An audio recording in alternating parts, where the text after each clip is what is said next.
This trial has nothing to do with law or facts. It has to do with bizarre hyperbole regarding press credentials, the Ku Klux Klan, and all editing, which is of a selective nature. Friedman, the judge, is seemingly doing a lot of work on the side of the plaintiff. The judge wants to make this analogy. Well, let's just say we're not talking about Project Veritas, but the Ku Klux Klan.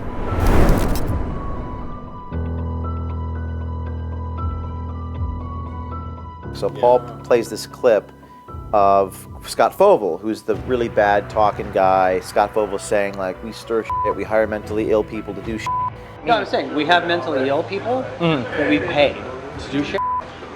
Make no mistake. Creamer actually acknowledged that what Fovel said was wrong. Yeah. So that right there is damning because the piece is real. Fovel said what he said. And then Paul Kelly goes to keeps playing the video and shows the Aaron Black footage, which is Bob Creamer's employee. Nobody's really supposed to know about me. So the Chicago protest, when they shut all that was us. It was more him than me, but none of this is supposed to come back to us because we want it coming from people. We don't want it to come from the party. Aaron Black wanted to make it seem like it was grassroots when it was AstroTurf. So then Paul, referring to the clip, saying, it seems to me like Black is not wanting people to know about it. And Creamer's like, that's not what he said.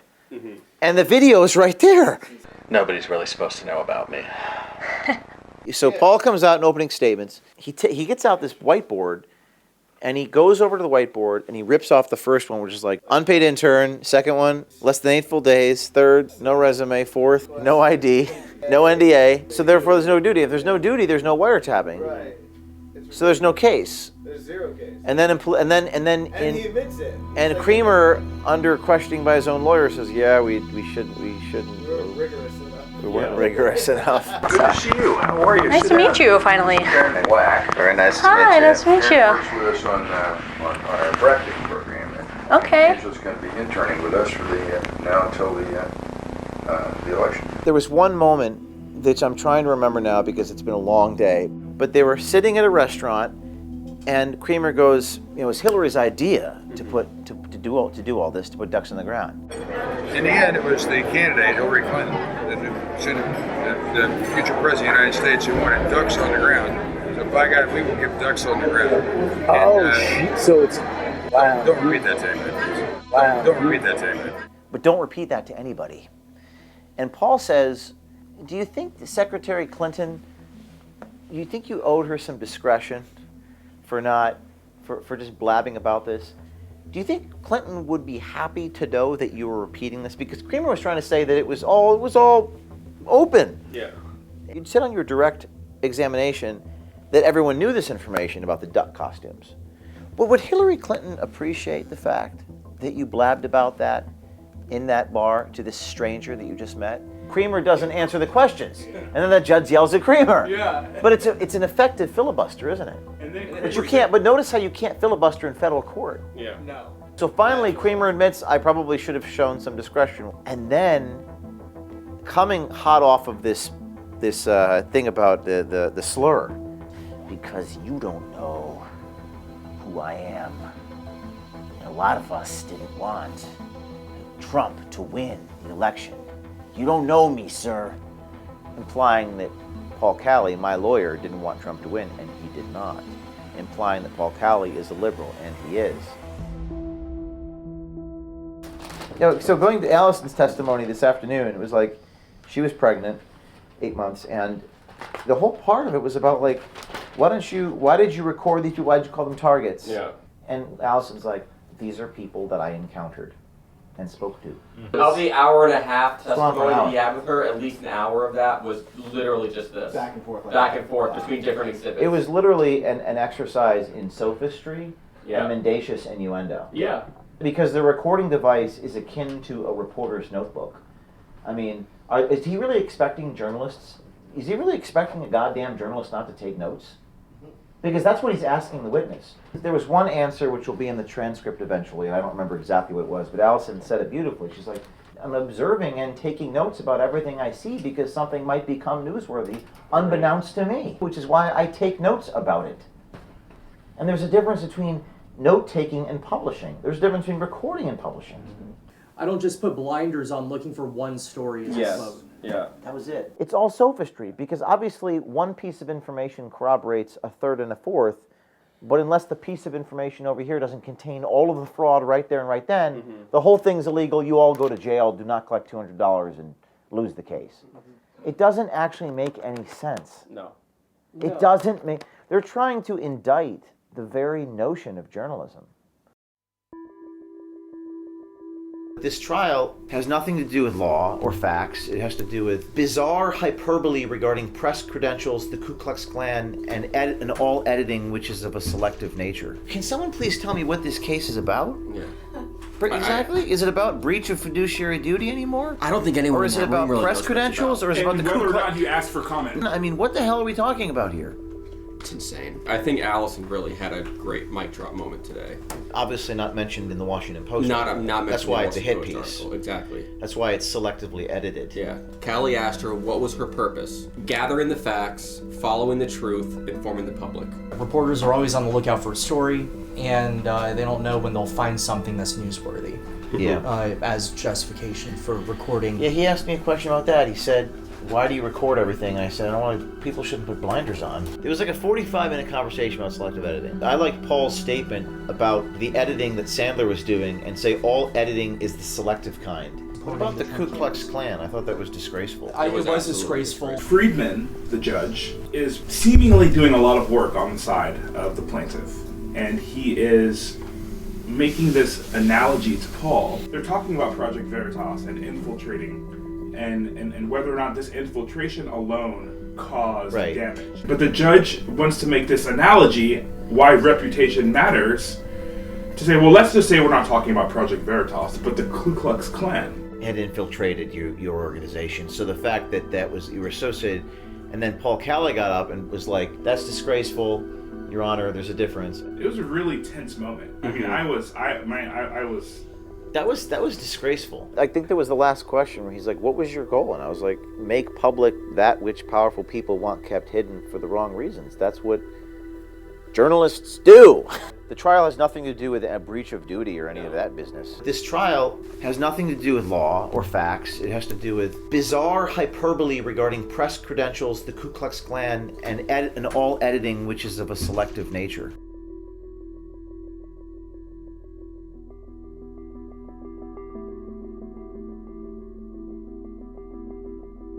Well, we just got out. Paul did his closing argument.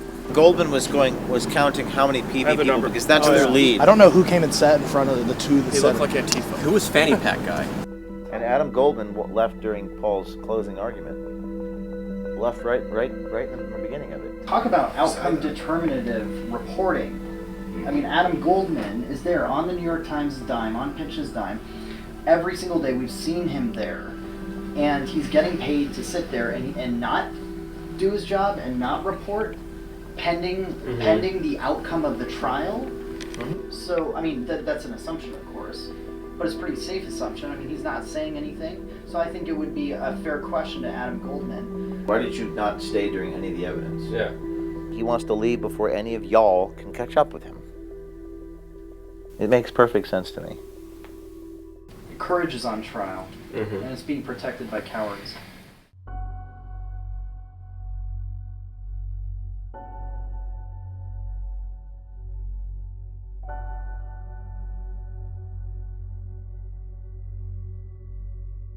A news organization does not have an obligation to publish every single part of their interview with the subject. That's also common sense. We exposed Clinton operatives fraudulently misrepresenting Trump supporters as violent by instigating violence at Trump rallies.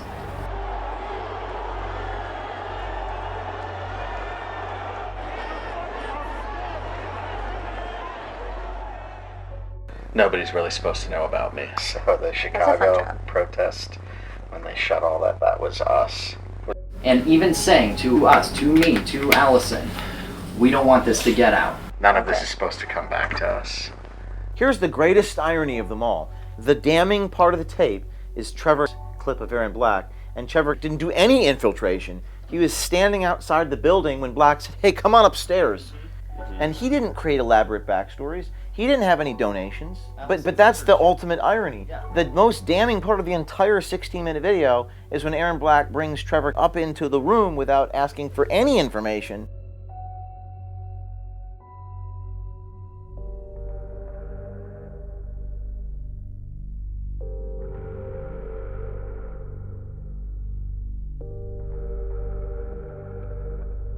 There are no permanent victories and no permanent defeats. That's very important. And we've been through this horrible process, which has lasted 2 weeks, which is really punishing. The process has been very punishing itself, so we're feeling the effects of that process. You know, it sucks, it's a loss, it's a low point. This is an example of the process that is the punishment right here, right now. This is a sensory deprivation experience where we can't speak truth to power. I can't even say on the record what happened without being uncompliant. This is why the process is the punishment. And this is why the process itself is so damaging.